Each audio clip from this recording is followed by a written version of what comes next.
جب تم کسی آزمائش سے گزرتے ہو اور ان لمحوں میں جو تمہاری حالت ہوتی ہے، جس دور سے تم گزر رہے ہوتے ہو، وہ سب اللہ دیکھ رہا ہوتا ہے۔ جب تم راتوں کی گہری اندھیروں میں بھی کھلی آنکھوں سے کمرے کی دیواروں کو گھورتے تھے، جب تمہارے آنکھوں میں آنسو تھے، اللہ تمہیں دیکھ رہا تھا۔ تمہارے خاموش زبان پر اپنے تقدیر سے شکوے کو اللہ سن رہا تھا۔ جب تمہارے تمام آنسو کو تمہارا تکیہ جذب کر رہا تھا اور تمہارا دل ان سارے بوجھ کو برداشت کر رہا تھا، تو اس وقت تمہارے علاوہ ایک تھا جو تمہارے ان تمام حالات سے واقف تھا۔ وہ تمہارا ٹوٹ کر بکھرنا اور تمہیں بچوں کی طرح پھوٹ پھوٹ کر روتے دیکھ رہا تھا۔ جب تم بے بس ہو کر اللہ کو پکارتے تھے، صرف اللہ ہی تھا جو اس وقت تمہیں سنبھالا۔ صرف اور صرف اللہ کی ذات ہے جو تمہیں ان تمام حالات سے نکالتا ہے۔ اس وقت لوگ نہیں تھے تمہارے ساتھ، مگر اللہ تھا اور ہمیشہ تمہارے ساتھ ہے۔ سنو،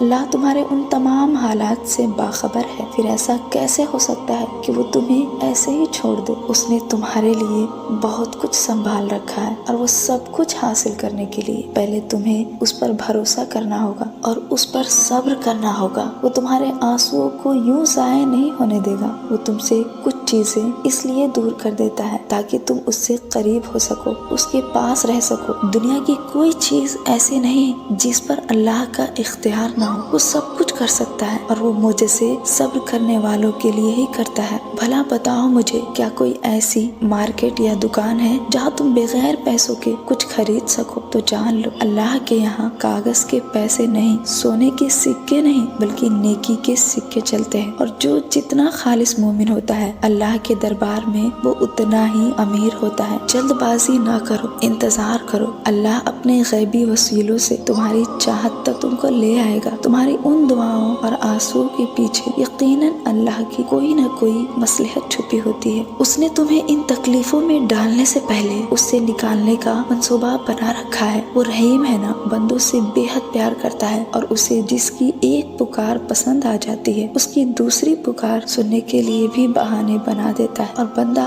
سمجھتا ہے کہ اللہ میری نہیں سن رہا۔ اگر وہ تمہیں لمبا انتظار کروا رہا ہے تو پھر یوں سمجھ لو اسے تمہارا پکارنا پسند آ گیا ہے۔ جن دعاؤں کی قبول ہونے کی امید تم کھو چکے ہو، وہ ان دعاؤں کا رخ بھی قبولیت کی جانب موڑ دے گا۔ تم اپنی قسمت اور اپنی خواہشوں کو اللہ کے حوالے کر دو اور بے فکر ہو جاؤ کہ اب اللہ سے بہتر کوئی کر ہی نہیں سکتا۔ وہ سب بہتر کر دے، کیونکہ امید جب اللہ سے لگی ہو تو اسے ٹوٹنے کا کوئی امکان ہی نہیں ہوتا۔ فرش والے لاکھ کہے کہ یہ ممکن نہیں، مگر تم اس کی کن پہ بھروسہ کر لو، کیونکہ تمہاری ہزار برائیوں کو جانتے ہوئے بھی تم سے بے انتہا محبت کرنے والا تو صرف اللہ ہے۔ لوگ تو ایک عیب جان کر چھوڑ جاتے ہیں، تعلق توڑ لیتے ہیں۔ وہ واقف ہے تمہارے ہر ایک آنسو سے، ہر ایک تڑپ سے۔ وہ بدل دے گا تقدیریں، تم بس تھوڑا سا اور صبر کرو۔ کوئی تو معجزہ ہے جس کا ہونا ابھی باقی ہے، ورنہ اللہ تمہارا دل اب تک موڑ چکا ہوتا۔ تمہاری دعائیں قبول ہونے میں ذرا سی دیر کیا ہوتی ہے، تم دعا ہی کرنا چھوڑ دیتے ہو یہ کہہ کر کہ میری دعا قبول نہیں ہو رہی۔ یہ عام سی بیماری بن گئی ہے۔ اب ذرا سوچو، جب تم نے دعا کرنا چھوڑ دیا، یہ بھی تو ہو سکتا تھا کہ تمہیں وہ چیز ملنے میں کچھ وقت باقی رہا ہو، مگر تم وقت سے پہلے ہی ہمت ہار گئے۔ تو جب خود ہار چکے تو اللہ کیسے سنے گا، کیونکہ تم اس کے معیار پر پورا اترنے سے پہلے ہی ہتھیار ڈال چکے۔ اپنی قسمت کی جنگ لڑتے رہو۔ پتہ ہے کیسے؟